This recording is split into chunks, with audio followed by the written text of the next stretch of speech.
kita boleh bersyukur kepadanya karena kita semua dianugerahi oleh Tuhan nikmat kehidupan itu sendiri, sehingga hari ini kita boleh ada menikmati suasana perayaan Natal secara mendunia.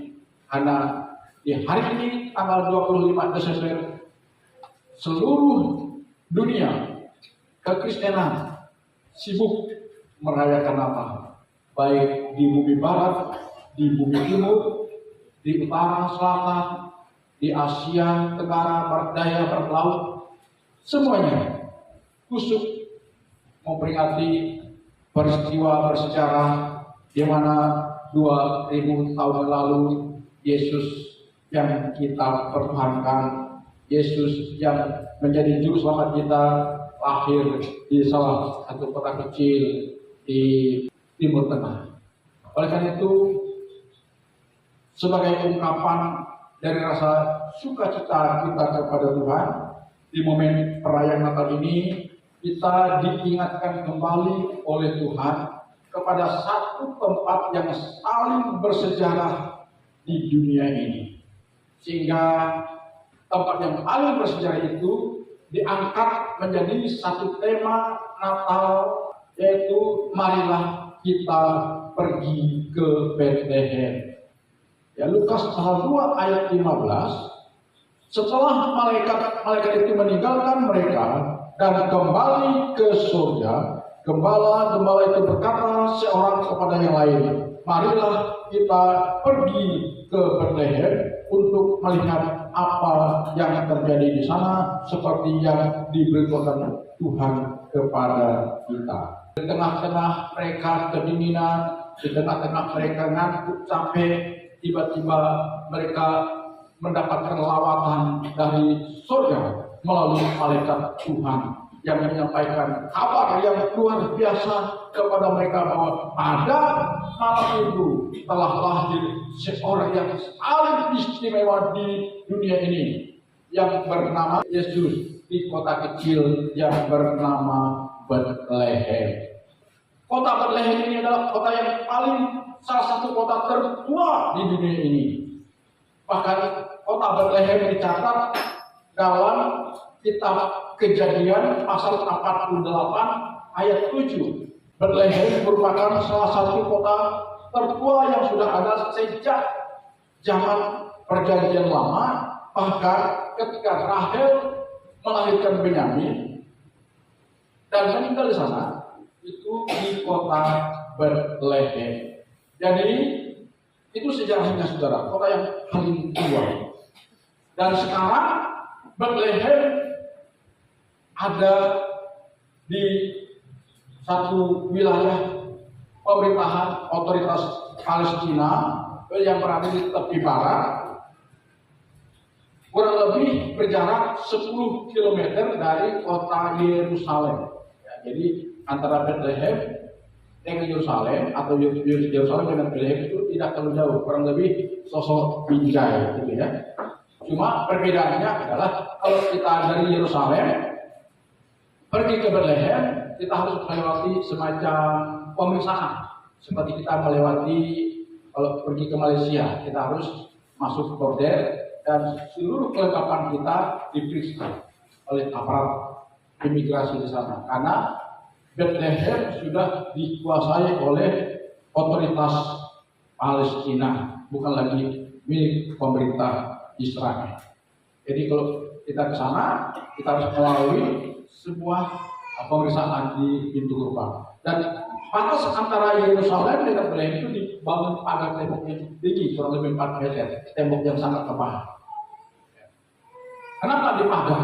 Setiap perbatasan antara Israel dengan Palestina dipagar tembok. Karena dulu Yerusalem atau Israel sendiri diteror oleh yang kita kenal dengan nama Intifada waktu itu. Jadi Israel untuk mengamankan warganya, maka dibangunlah tembok pengaman dengan botol yang sangat keras. Ya. Cuma dikasih pintu gerbang kalau misalnya kita mau pergian ke Yerusalem atau sebaliknya dari Bethlehem ke Yerusalem. Nah, pertanyaannya saudara, mengapa Bethlehem begitu penting sehingga PGI dan KWI tadi sepakat mengusung kata Bethlehem menjadi tema Natal tahun 2024? Sampai dia mengajarkan, marilah kita pergi ke Bethlehem. Mengapa kita warga gereja diajak pergi ke Bethlehem? Ada apa di Bethlehem? Kok begitu istimewa? Di dalam perayaan Natal gereja saudara kita Idus, ini pernah saya singgung. Mengapa kita diajak untuk pergi ke Bethlehem? Karena di Bethlehem ada pengharapan. Karena di Bethlehem ada sukacita. Di Bethlehem ada kelepasan. Di Bethlehem ada kehidupan. Saya kembali ajak kita untuk mundur ke belakang. Dulu ketika terjadi kelaparan pada zaman Elimelek, dicatat dalam kitab Rut, orang-orang Israel melarikan diri, mengungsi, mencari kehidupan yang lebih baik keluar Bethlehem. Dan apa yang terjadi ketika mereka meninggalkan Bethlehem, justru PKK terjadi dalam keluarga Elimelek. Ketika keluarga Elimelek mengalami krisis ekonomi akibat negerinya waktu itu mengalami kelaparan, mereka lari ke Moab, saudara, meninggalkan Bethlehem. Setelah mereka meninggalkan Bethlehem, apa yang terjadi? Elimelek mati, anaknya yang bernama Mahlon dan Kilion mati. Ketika Elimelek mati, dua menantunya mati, karena anaknya nikah dengan orang Moab. Akhirnya Naomi sebagai istri daripada Elimelek berinisiatif untuk kembali ke Bethlehem. Nah, setelah mereka kembali ke Bethlehem, maka ada perubahan nasib. Jadi kehidupan Naomi kembali dipulihkan oleh Tuhan. Lalu Rut menantunya ditebus oleh Sana, keluarga Elimelek, dan menjadi istri seorang yang kaya pada masa itu yang bernama Boaz. Jadi ketika mereka meninggalkan Bethlehem, terjadi petaka, tapi ketika mereka kembali lagi ke Bethlehem, terjadi pemulihan dan berkat Tuhan dinyatakan di sana. Karena Bethlehem itu artinya adalah tempat di mana Tuhan menyediakan berkat bagi anak-anaknya yang tinggal di sana. Nah, kembali kita ke tema ini. Mengapa kita pergi ke Bethlehem? Tadi saya katakan bahwa di Bethlehem ada pengharapan. Di Bethlehem ada sukacita dan damai sejahtera. Di Bethlehem ada kelepasan. Di Bethlehem ada kehidupan.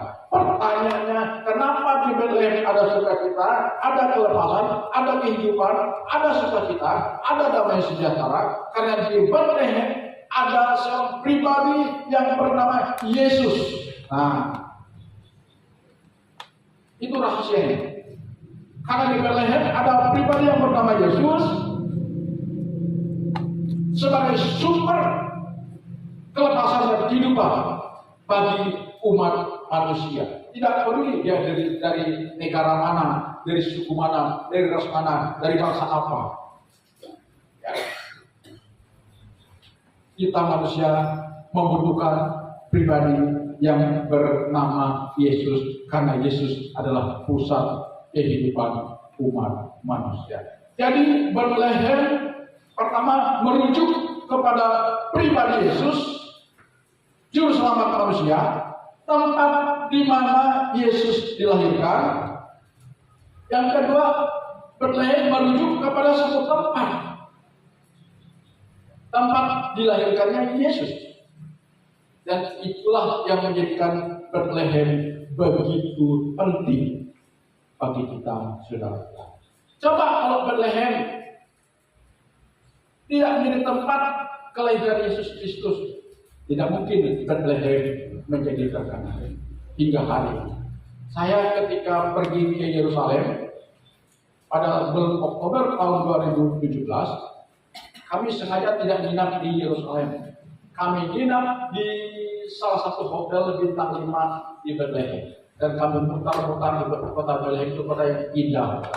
Kota yang indah, tidak terlalu macet, pokoknya enak lah. Kota yang saudara. Walaupun di Bethlehem itu sudah dikuasai oleh pemerintah Palestina, tetapi aman saudara.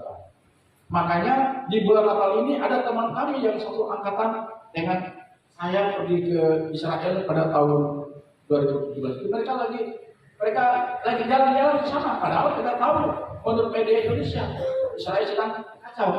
Ternyata tidak, mereka masih bisa menikmati. Pergi ke tempat-tempat ziarah, pergi ke tempat Yesus lahir, pergi ke tempat Yesus mati, pergi ke tempat di mana Yesus pernah menyembuhkan orang sakit, pergi ke satu tempat di mana Yesus pernah mengadakan perjamuan kudus di kota Yerusalem, pergi ke mana di mana Yesus pernah berdoa di Bukit Zaitun. Aman saudara, sana. Barusan saja mereka kembali dari Yerusalem kembali ke Jakarta Indonesia. Aman saja. Gimana Pak? Apakah Bapak tidak takut? Kalau suasana lagi perang, di sini aman saja. Makanya kami bisa jalan-jalan. 80 orang mereka, timnya saudara. 80 orang. Ya. Mereka terbang dari Jakarta, Dubai ke Kairo, kemudian nginap beberapa hari di Kairo, Mesir, jalan-jalan, pergi ke Sungai Nil, pergi ke Gunung Sinai, lalu nyebrang lagi ke Takba, antara perbatasan Mesir dan Israel. Mereka masuk kota Yerusalem dan Bethlehem. Lalu kembali ke Yordania, melihat Gunung Nebo, di mana Musa, ya kan, melihat negeri Kanaan, dan dia tidak diperkenankan oleh Tuhan untuk memasuki negeri Kanaan di Gunung Nebo. Gunung Nebo itu cukup tinggi dan indah pemandangannya. Ya, jadi kalau nanti bapak-bapak diberkati oleh Tuhan, boleh kita jemaat GBI Hortoso mulai nabung, ya, kita mau ke Israel. Oke? Siapkan sekitar 30 juta saja. Sudah banyak beliau lagi. Kita tidak usah ke Mesir. Kita dari Jakarta, kontainer Jakarta, Dubai Tel Aviv. Dari Tel Aviv baru kita ke Bethlehem, ke Yerusalem, putar-putar di sana, kita balik lagi. Tidak usah ke Mesir lah. Paling kita ke dua tempat, ke Yerusalem, ke Israel, dan ke Palestina dan Yordania. Cukup 30 juta itu udah plus oleh-oleh ya. Jadi asik ya. Penerbangan cukup lama. Dari Jakarta ke Dubai itu memakan waktu hampir 10 jam. Ya, hampir 10 jam ya. Jadi dari Dubai ke Tel Aviv kurang lebih 3 jam ya. Jadi boleh nabung ya. Pak Guru kita boleh nabung ya. Metika boleh nabung ya. Pak Ale, Pak Tiar, semua kita boleh nabung ya. Kita pergi ke Yerusalem supaya kita boleh melihat dan merasakan dan menginjak bumi di mana Yesus pernah ada di sana secara fisik. Oke, kita kembali ke tema kita ya. Jadi Bethlehem merujuk kepada pribadi Yesus, juru selamat manusia, karena di Bethlehemlah Yesus dilahirkan. Jadi Bethlehem tidaklah menjadi penting jika tidak ada Yesus di sana. Jika tidak ada Yesus dilahirkan di sana. Jadi di mana tempat Yesus ada, maka itu menjadi penting, saudara. Jadi marilah hari ini kita menjadi satu tempat di mana Yesus ada. Amin. Itu hidup kita adalah tempat di mana Yesus harus ada di dalam hidup kita. Kalau kita mengizinkan ya Yesus berada dalam hidup kita, maka hidup kita menjadi sesuatu yang penting dan berharga di dalam pemandangan Tuhan. Jadi melalui Natal tahun ini ya, kita harus merefleksi diri kita dan iman kita. Adakah Yesus bercokol, berdiam dalam hidup kita? Sebagai tempat dia menyatakan karyanya dalam diri kita. Kalau Yesus tidak ada dalam diri kita dan tidak menyatakan karyanya dalam diri kita, orang yang notabene-nya percaya mengaku dia sebagai Tuhan dan Juru Selamat, maka Natal tidaklah menjadi bermakna bagi kita.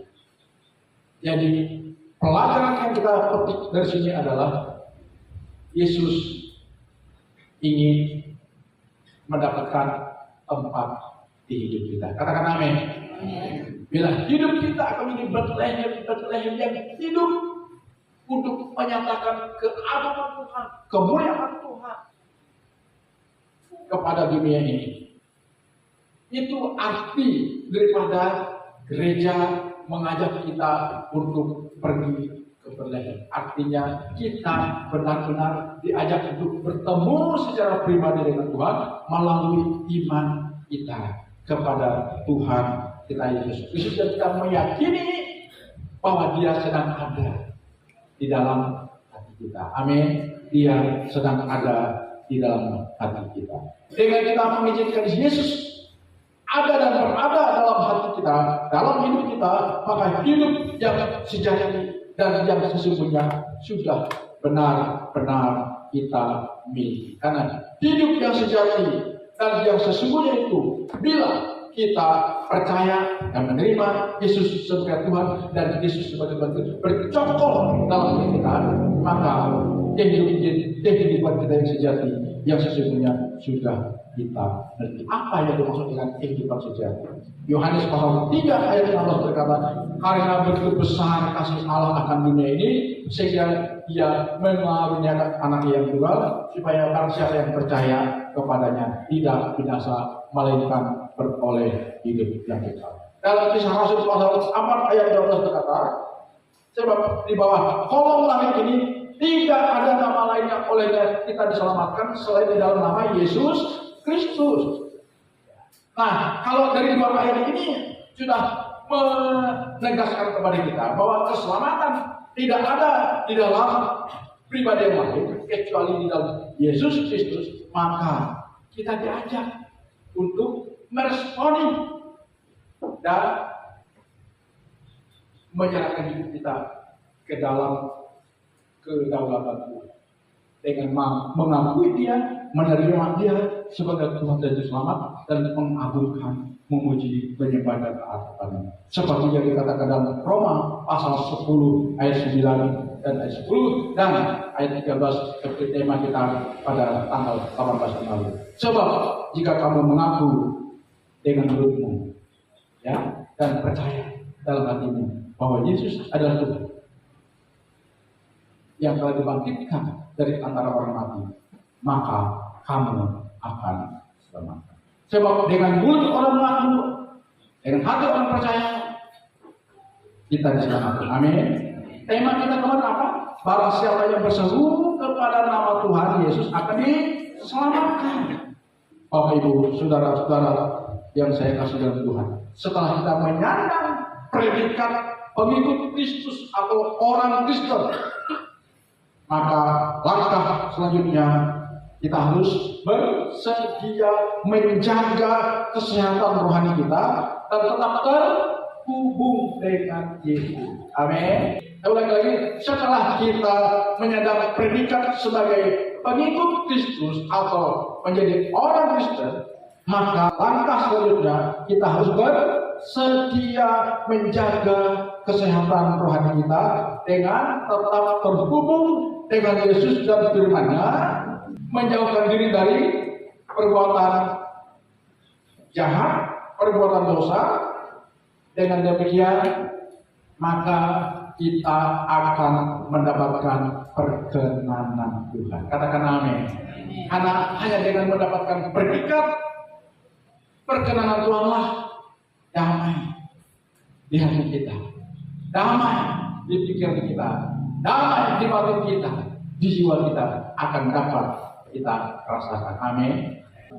Kita yang hadir dalam ibadah Natal hari ini, pagi ini, biarlah kuasa damai sejahtera Tuhan itu limpah keluar dari relung hati kita. Amin.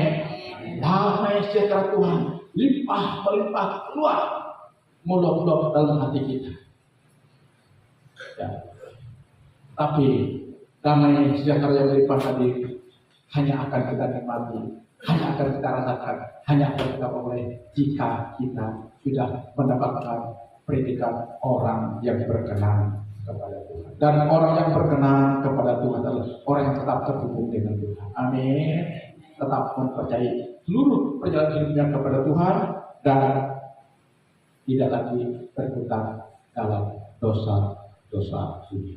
Dengan demikian, Natal 2024 akan menjadi Natal yang istimewa dan spesial buat kita, membawa perubahan yang signifikan dalam hidup kita.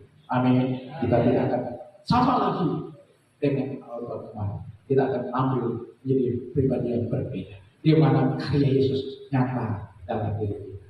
Karena ingat statement saya yang pernah saya sampaikan di gereja ini, berbunyi demikian: